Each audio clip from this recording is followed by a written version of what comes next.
എന്തായിട്ടോ പോയ കാര്യം? Surgery success ആണ് and she's out of danger now. പക്ഷേ കുറച്ച് ദിവസത്തേക്കെങ്കിലും അവർക്ക് സംസാരിക്കാൻ സാധിക്കില്ലെന്നാണ് ഡോക്ടർ പറയുന്നത്. She needs rest. അപ്പൊ നമ്മൾ ഇനിയും കാത്തിരിക്കണം അല്ലേ? നമ്മൾ എവിടെ നിന്ന് തുടങ്ങും സർ? താൻ ആളെ കൊണ്ടുവന്നു? ജീപ്പിലുണ്ട്, വിളിക്കട്ടെ? വേണ്ട വേണ്ട, തൽക്കാലം താൻ ആ ഫയലിംഗ് ഉണ്ട്. ഞാൻ എൻ്റെ ഒരു പ്രൈമറി അനാലിസിസ് പറയാം. സ്വാമിനാഥൻ ചായ കൊടുത്ത് താഴേക്ക് പോയി മിനിറ്റുകൾക്കുള്ളിലാണ് ഈ ആക്രമണം നടന്നത്. ഇത് ചെയ്തയാൾ എന്തായാലും മുമ്പിലത്തെയോ പുറകിലത്തെയോ ഡോറിൽ കൂടി കടക്കാനുള്ള യാതൊരു സാധ്യതയും കാണുന്നില്ല. കാരണം ആ സമയം സ്വാമിനാഥൻ ഹാളിലുണ്ടായിരുന്നു. പിന്നെയുള്ള ഒരേ ഒരു സാധ്യത മുകളിലെ ബാൽക്കണി ഡോറാണ്. പാതിരാവിന്റെ മറവിൽ അവൾ ആർക്കെങ്കിലും വാതിൽ തുറന്നു കൊടുക്കണമെങ്കിൽ വന്നയാൾ അവൾക്ക് അത്രയ്ക്ക് വേണ്ടപ്പെട്ട ആരോ ആയിരിക്കണം. അതല്ല ഒരുപക്ഷെ അവൾക്ക് അറിയാത്ത ആളാണെങ്കിൽ ഡോറിൽ ഡാമേജ് ഒന്നും ഇല്ലാത്ത സ്ഥിതിക്ക് ഇന്നലെ എപ്പോഴോ ഡോറ് തുറന്നു കിടന്ന സമയത്ത് അകത്ത് കയറി കാത്തിരുന്ന് ചെയ്തായിരിക്കണം. എന്തു തന്നെയാണെങ്കിലും ഒരു കാര്യത്തിൽ സംശയമില്ല, ഈ ആക്രമണത്തിന്റെ പ്രൈമറി റീസൺ ഈ കഥയാണ്.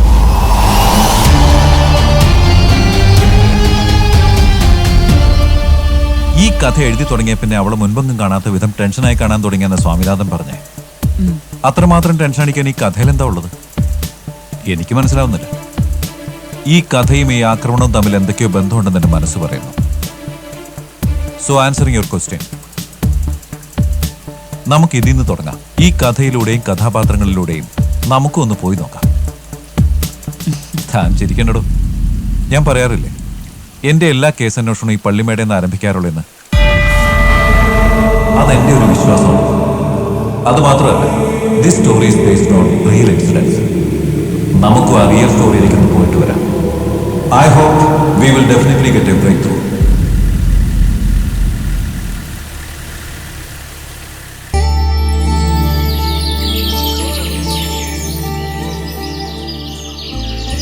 കേട്ടില്ലേ? ദേ നന്ദു, ഇവിടുത്തെ ജോലി തീർക്കാൻ തന്നെ എനിക്ക് തീരെ സമയമില്ല. അതിനിടയില നിന്റെ ചേച്ചിയുടെ പരാതി പറച്ചില്. നിന്നോട് ഞാൻ പറഞ്ഞിട്ടുള്ളതല്ലേ തമ്പുരാട്ടിയുടെ അടുക്കല് കുറുമ്പ് കാണിക്കാൻ പോകരുതെന്ന്. അമ്മ എന്തിനാ ഞങ്ങളെ വഴക്ക് പറയുന്നത്? തമ്പുരാട്ടി ഞങ്ങളോട് വഴക്കിടാൻ വന്ന് 2 മുല്ലപ്പൂ താഴെ പോയെന്ന് പറഞ്ഞു. 2 മുല്ലപ്പൂവോ? 2 പറഞ്ഞാ 2 മുഴം. ആഹാ, മാഡം അമ്മയോട് പരാതി പറഞ്ഞിരിക്കുവാണോ?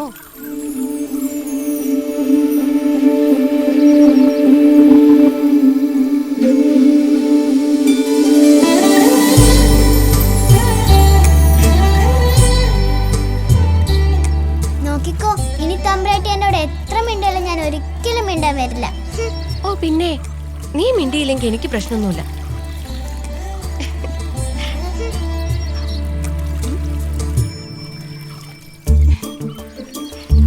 ആ, ഇത്തവണത്തേക്ക് ഞാൻ ക്ഷമിച്ച്.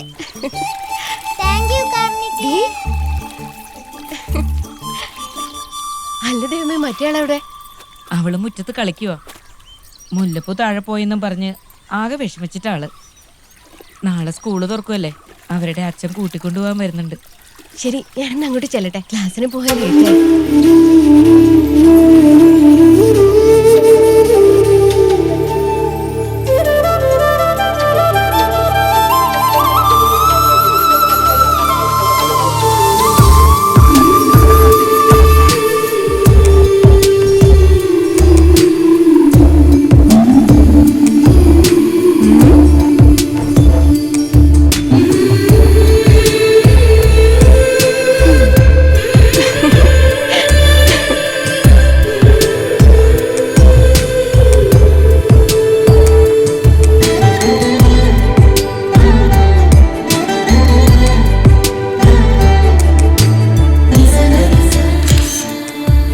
ഇത് ഇവളുടെ കഥയാണ്.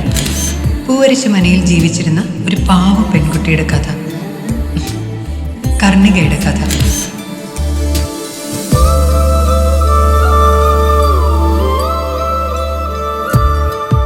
ഏതൊരു പെൺകുട്ടിയുടെ ഉള്ളിലും ഉള്ളതുപോലെ കർണികയുടെ ഉള്ളിലും ഉണ്ടായിരുന്നു ഒരു കുഞ്ഞു പ്രണയം.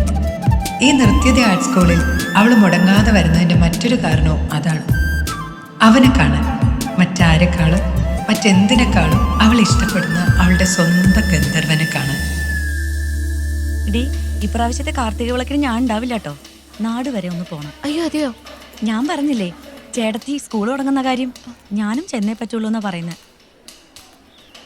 നീ വിഷമിക്കാതെ, ഇനി 3-4 മാസം ഉണ്ടല്ലോ തൃക്കാർത്തികയ്ക്ക്. നമുക്ക് നോക്കാം. ചേച്ചി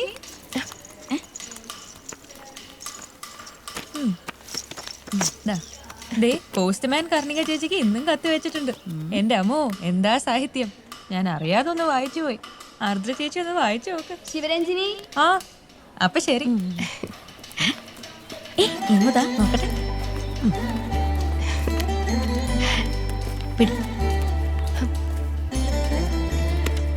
എന്താടി ഇതൊക്കെ? ഇതൊരു നടക്കി പോവില്ല കേട്ടോ. ഇവൻ നിന്നെ കൊണ്ടേ പോകത്തുള്ളൂ.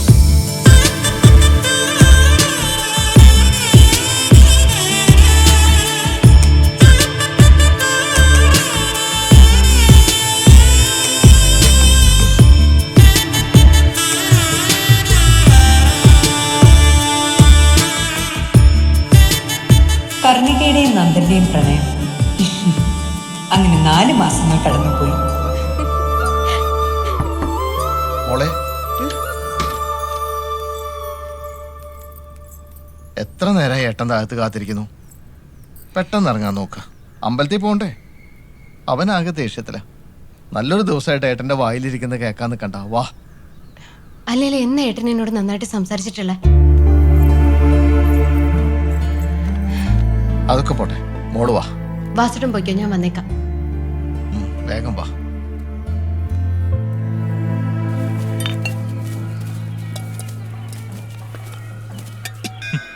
അതെ, പ്രേമിക്കുന്നത് ഇവനും പണി മൊത്തം നമുക്കും. നീ ഒന്നും ചിരിക്കണ്ട. പിന്നെ അറിയാലോ നിനക്ക് കാരണമാണ് തീക്കൊള്ളി കൊണ്ടാവാനെ നീ കളിക്കുന്നത്. അടിക്കുന്നു ഒരു മയവും പ്രതീക്ഷിക്കണം.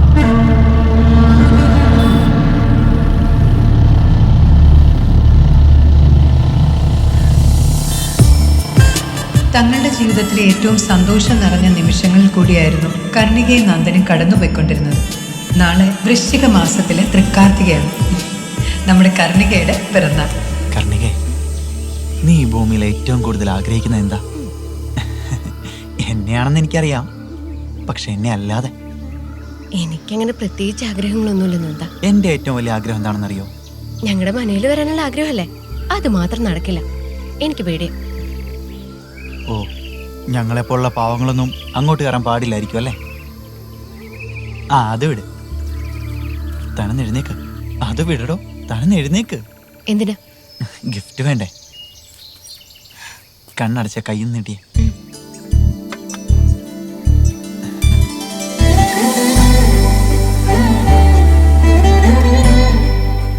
എന്താ ഇത്? താനൊന്ന് തുറന്നു നോക്കി.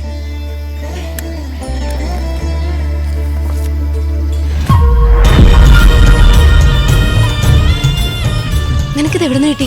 നീ കുഞ്ഞുനാൾ മുതൽ ആഗ്രഹിച്ചതല്ലേ? അതെ, പക്ഷെ എവിടുന്ന് കിട്ടിയെന്ന് പറ. നീ അല്ലേ എന്നോട് പറഞ്ഞത്? ഞാനോ? ആ, ദേ, നീ തന്ന ബുക്കിലുണ്ടായിരുന്നല്ലോ.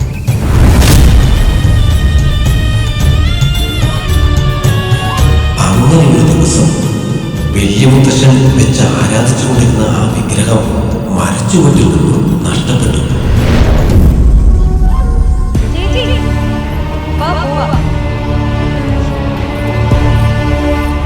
ഇതെവിടുന്ന് കിട്ടിയെന്ന് നീ എന്നോട് പറയണം.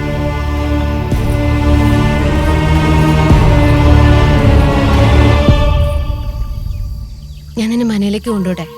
ശരിക്കും? എപ്പോ? ചേച്ചി ആരോ വരുന്നുണ്ട്, പോവാ.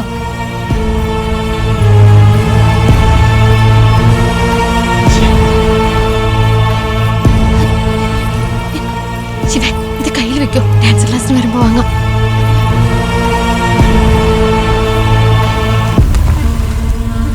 നീ എന്താ ഇവിടെ? ഞാൻ ശിവയുടെ കൂടെ വന്നതാ. കേറ്.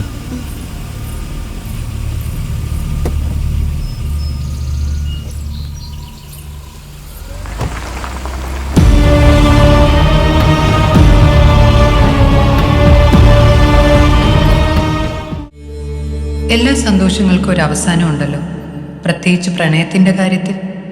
കർണികയ്ക്ക് സംഭവിച്ചതും മറ്റൊന്നായിരുന്നില്ല. അവളുടെ ജീവിതത്തിൽ അവൾ അവസാനമായി സന്തോഷിച്ച, ഒരുപക്ഷെ അവസാനമായി പുഞ്ചിരിച്ച നാളായിരുന്നു അന്ന്. പൂവരശി മനയിൽ തൃക്കാർത്തിക നാളിലെ ആ രാത്രി.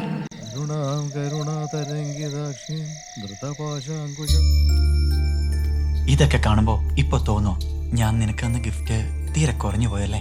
അങ്ങനെയൊന്നും പറയല്ലേ. നീ എനിക്കെന്ന ഗിഫ്റ്റ് ഉണ്ടല്ലോ, അതെന്റെ ജീവിതത്തിൽ കിട്ടിയതിൽ വെച്ച് ഏറ്റവും വലിയ ഗിഫ്റ്റാണ്. നല്ലടോ, നിന്റെ അടുത്ത പിറന്നാളിന് ഇതിനേക്കാളും നല്ലൊരു ഗിഫ്റ്റ് ഞാൻ നിനക്ക് വാങ്ങിത്തരും. ശരി, എന്ത് ഗിഫ്റ്റാ എനിക്ക് വാങ്ങിച്ചു തരാൻ പോകുന്നേ?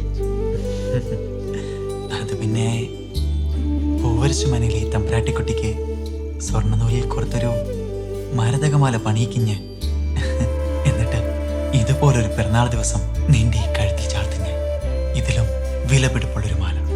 ഏത്? ഇതിനേക്കാ വിലയുള്ള മാലയോ? നല്ല തമാശ. എന്റെ പൊന്നു നന്ദ, നീ ഈ ആയുസ് മുഴുവൻ ശ്രമിച്ചാലും ഇതിനകത്തുള്ള ഒരു കല്ല് പോലും നിനക്ക് വാങ്ങാൻ കഴിയില്ല. ഇതിന്റെ വില എന്താന്നാ നീ വിചാരിച്ചിരിക്കുന്നേ? പിന്നെ എന്ത് വില? കൂടിപ്പോയ ഒരു 19,000 രൂപ. 50,000 രൂപയോ? പിന്നല്ലാതെ, ഇതൊരു സാധാരണ കല്ലുമാലയല്ലേ? നീ എന്താ ഇങ്ങനെ നോക്കുന്നേ? പിന്നെ നീ പറയുന്ന ബെടയെല്ലാം ഞാൻ വിശ്വസിക്കണമെന്നാണോ? ഞാൻ പറഞ്ഞത് സത്യാണ്. ഒന്ന് പോടി അവിടുന്ന്, ഞാൻ വിശ്വസിക്കില്ല. ഇങ്ങ് വാ. കേറ്.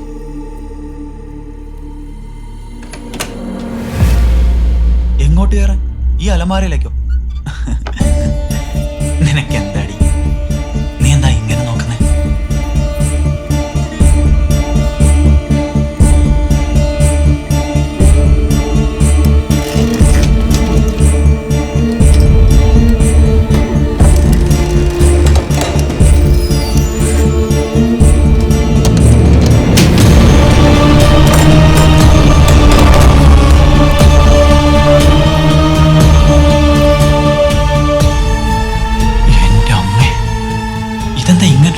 വാ, കാണിച്ചു തരാം.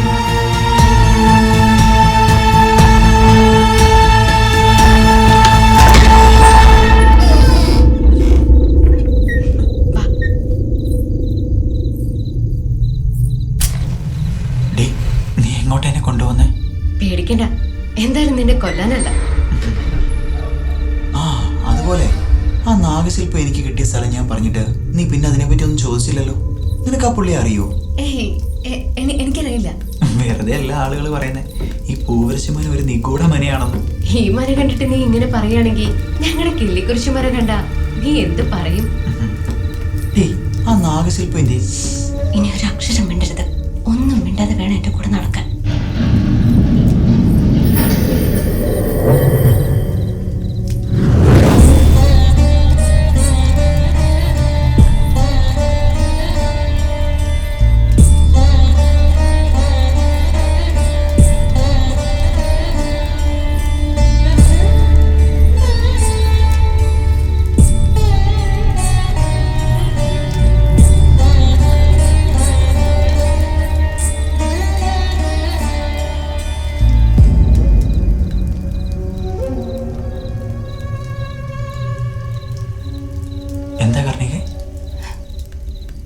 നന്ദ, നിന്നെ എനിക്ക് അത്രയ്ക്ക് ഇഷ്ടമായതുകൊണ്ടാണ് നിന്നെ ഞാൻ ഇങ്ങോട്ട് കൂട്ടിക്കൊണ്ട് വന്നത്. ഈ മനയിൽ ഇങ്ങനെ ഒരു അറിയുള്ള കാര്യം വെളിയിൽ ആർക്കും, എന്തിന് വാസുവേട്ടന് പോലും അറിയില്ല. നീ ഇതാരോടും പറയരുത്, നിന്റെ കൂട്ടുകാരോട് പോലും. ഞാൻ ആരോട് പറയാനാടോ? നീ പേടിക്കാതെ. പേടിച്ചിട്ട് തന്നെ. ഇതാരെങ്കിലും അറിഞ്ഞ പിന്നെ കർണികയില്ല. തനിക്ക് എന്നെ അത്രയ്ക്ക് വിശ്വാസമില്ലെങ്കിൽ താനിത് തുറക്കണ്ട, നമുക്ക് പോവാം. വിശ്വാസം ഇല്ലഞ്ഞിട്ടല്ല, പേടിച്ചിട്ടാ. വാ.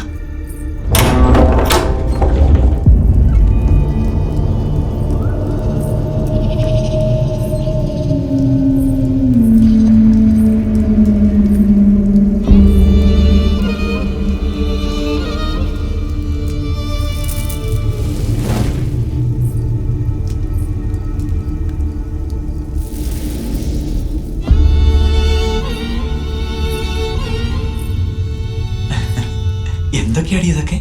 പണ്ടത്തെ പുസ്തകങ്ങളിലൊക്കെ വായിച്ചിട്ടുണ്ട്. ഈ കാലത്തും ഇങ്ങനെയൊക്കെ ഉണ്ടല്ലേ? ഇതെന്താ?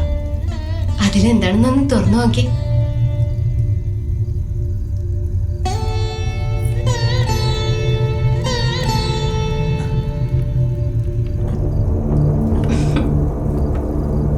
അതങ്ങനെയൊന്നും തുറക്കാൻ പറ്റില്ല, ഞാൻ വിചാരിക്കണം. അതെന്താ, വല്ല മാജിക്കും ആണോ? ആ, ചെറിയൊരു മാജിക് ആണ്. പിന്നെ ഇത് വേണം. ഓ, നീ എന്താ ആളെ കളിയാക്ക? താക്കോലുണ്ടെങ്കിൽ ആർക്ക് വേണേലും തുറന്നുകൂടെ? ഓ എന്നൊന്ന് തുറന്ന് കാണിച്ചേ. ഇവിടുത്തെ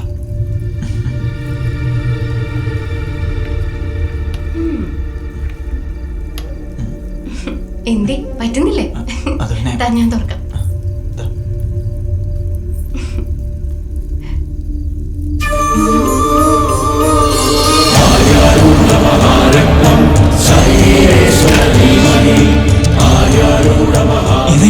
ഇതെങ്ങനെ സംഭവിച്ചു? ഇതാണ് ഇതിന്റെ യഥാർത്ഥ താക്കോൽ.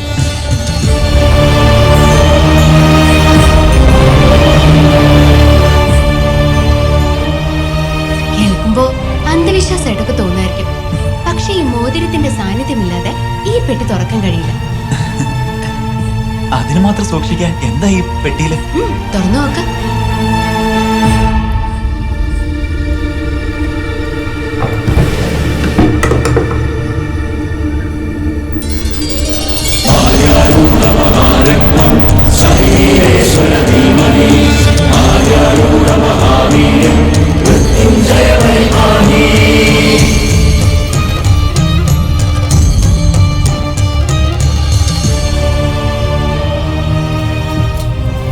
അതെ, ഇന്നെന്റെ പിറന്നാളായതുകൊണ്ടാ ഏട്ടനെ ഇതിടാൻ സമ്മതിച്ചത്. പണ്ടിതൊരു മോഷണത്തിൽ നഷ്ടപ്പെടുമെന്ന് വിചാരിച്ചതാ. അന്നച്ഛൻ ആളെ കണ്ടതുകൊണ്ട് തിരികെ കിട്ടി. പിന്നെ ഇതുപോലെ ഏതെങ്കിലും വിശേഷ ദിവസങ്ങളിൽ ഇട്ടാൽ മതിയെന്നും പറഞ്ഞ് മാല ഇങ്ങോട്ട് മാറ്റി.